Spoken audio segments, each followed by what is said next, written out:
Bonjour tout le monde. Alors aujourd'hui nous allons voir comment remplacer une couleur en quelques secondes et ça sans détourage, sans rien du tout qui vous permettra de vraiment modifier pratiquement toutes les couleurs assez rapidement du moment que la variation n'est pas trop grande. Alors je m'explique. Comment faire ça? Eh bien, tout simplement, vous allez utiliser l'outil pinceau. Donc, si vous restez cliqué sur le pinceau ici, vous allez avoir un outil qui s'appelle l'outil de remplacement de couleur. Donc, vous cliquez dessus et là, vous voyez un pinceau avec un petit carré et une flèche vice-versa. Voilà. Donc, j'ai envie, par exemple, de remplacer le bleu qui est là par une autre couleur. C'est juste un exemple pour vous expliquer comment fonctionne l'outil et comment l'utiliser. Alors, j'aimerais par exemple remplacer le bleu par du vert. Donc, je vais choisir ici la couleur. Donc, je prends par exemple le vert. Et je vais prendre l'outil donc couleur ici.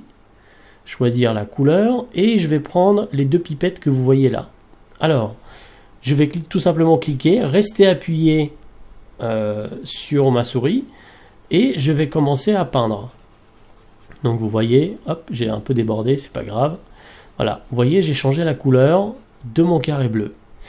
Mais maintenant, si je fais la même manipulation sur ce visuel-là, enfin donc sur un dégradé, je pars du bleu vers du violet.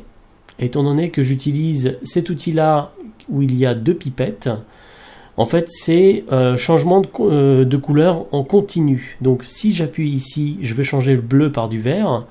Étant donné que le changement de couleur se fait progressivement, il va quand même me remplacer la couleur qui suit, donc l'espèce de rose. Voilà, donc j'ai remplacé la couleur, enfin les deux couleurs par du vert, mais vous pouvez voir qu'il y a quand même un petit dégradé. Alors, comment éviter ce genre de choses ? Eh bien, tout simplement, vous allez prendre le deuxième outil. Alors, le deuxième outil, c'est un outil qui permet en fait de changer la couleur une seule fois. Donc, vous allez cliquer et rester appuyé avec votre souris pour peindre. Donc, ici, ça ne changera rien, étant donné que la couleur est la même partout. Mais par contre, ici, il y a quand même un dégradé. Donc, pour lui, à un moment donné, il va dire non, je ne veux plus parce que la couleur n'est plus la même qu'à l'origine. Donc là, je vais prendre le bleu. Je vais commencer à peindre et je vais voir ce que ça donne. Donc là, je continue, hop, et il s'arrête. Et voilà. Pour lui, la couleur était vraiment différente par rapport au départ, par rapport au bleu de départ, donc il s'arrêtait là. Alors, comment faire pour peut-être un petit peu plus empiéter, parce que vous aurez peut-être des visuels autres, où vous devriez empiéter sur des couleurs un petit peu plus différentes. Eh bien, tout simplement avec la tolérance. Donc là, par exemple, si j'augmente beaucoup la tolérance, on va dire même 100%, si je clique dans le bleu, je vais commencer à peindre. Regardez ce qui se passe. Il continue, mais il va quand même s'arrêter à un moment donné. Voilà. Pour lui, c'est ça, la limite de 100%. Donc je suis allé quand même beaucoup plus loin que prévu, mais je n'ai pas fait la totalité. Alors maintenant, pour l'appliquer, tout simplement, on va le faire dans des visuels. Alors ici, par exemple, vous avez une personne avec des lunettes qui sont roses.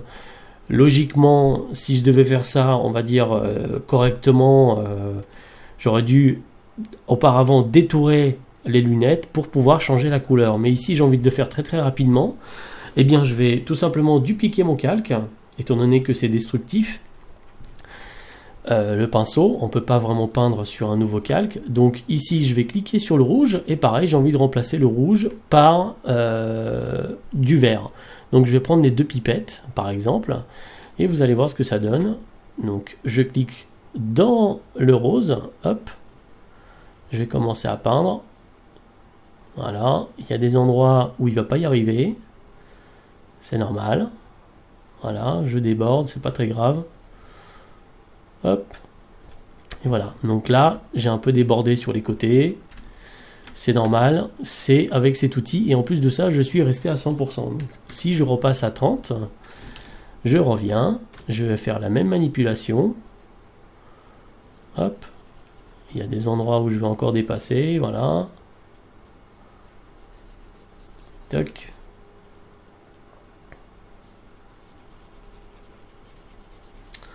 C'est un petit peu mieux, mais on peut faire beaucoup mieux.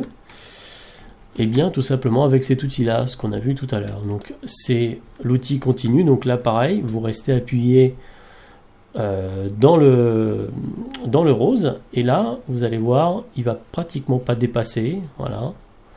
Il y a quand même un petit peu de rose au niveau sous les yeux. Donc, il l'a pris en compte. Et voilà, du moment que vous avez une couleur à peu près unie, il n'y aura normalement aucun problème. Voilà.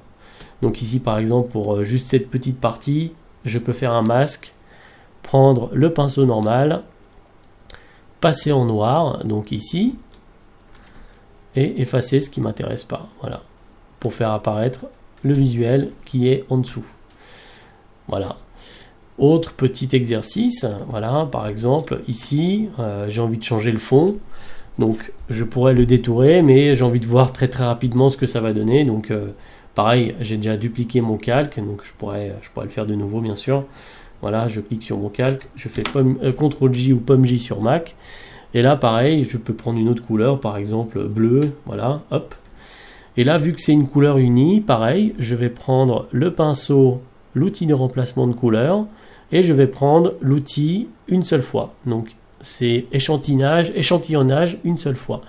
Cette fois-ci, j'ai peut-être un petit peu augmenté, voilà, 50%. Je vais augmenter mon pinceau et là, je vais commencer à peindre. Voilà. Donc là, logiquement, dès que je vais arriver à la peau, ça va s'arrêter, ou presque. C'est pas très grave. Voilà, donc là, étant donné que j'ai réglé la tolérance à 50%, c'est peut-être un petit peu trop, donc je vais recommencer. Je vais peut-être le baisser à 30 par exemple, ou même à 20, voilà, 20. Et je vais continuer à peindre, hop. Voilà, là ça a l'air d'être un peu près correct de ce que je viens de faire. Donc voilà, hop. Ah, j'aurais dû faire ça avant. Voilà, c'est pas très grave, hein. Au pire des cas, on peut rattraper la petite chose avec le pinceau normal. Voilà, hop. Je retourne avec l'outil de remplacement de couleur pour changer ma couleur à l'intérieur ici. Hop. Toc et toc. Voilà. C'est pas super, mais c'est suffisant pour voir ce que ça peut donner. Voilà. Donc là, il aurait fallu augmenter peut-être un petit peu la tolérance. Voilà, très bien. Toc, et voilà. Voilà ce que ça peut donner en quelques secondes. Alors, un dernier exemple. Par exemple, ici, j'aimerais bien changer la couleur du t-shirt. Donc, remplacer le rose par... On va prendre du bleu. Voilà, un bleu comme ça, voilà. Donc, j'ai déjà dupliqué mon calque. Hop. Et je vais directement me mettre dans le t-shirt. Ah, j'ai un petit peu dépassé. C'est pas grave. Voilà. Et vous voyez rapidement ce que ça peut donner. En s'appliquant un petit peu plus, il y a moyen de faire quelque chose de vraiment très correct et très rapide. Voilà, le t-shirt est bleu assez rapidement, donc pareil, hein, soit vous recommencez, soit vous pouvez masquer juste cet endroit-là. Et évidemment, rattraper peut-être un petit peu plus le bord du t-shirt ici. Mais en tout cas, pas besoin de détourage, juste pour voir ce que ça peut donner. C'est très rapide. Et voilà. Voici pour ce tutoriel, j'espère qu'il vous a plu. Si vous avez des questions, n'hésitez pas. Je vais vous mettre quelques visuels si vous voulez faire des tests. Et je vous dis à très bientôt. Ciao.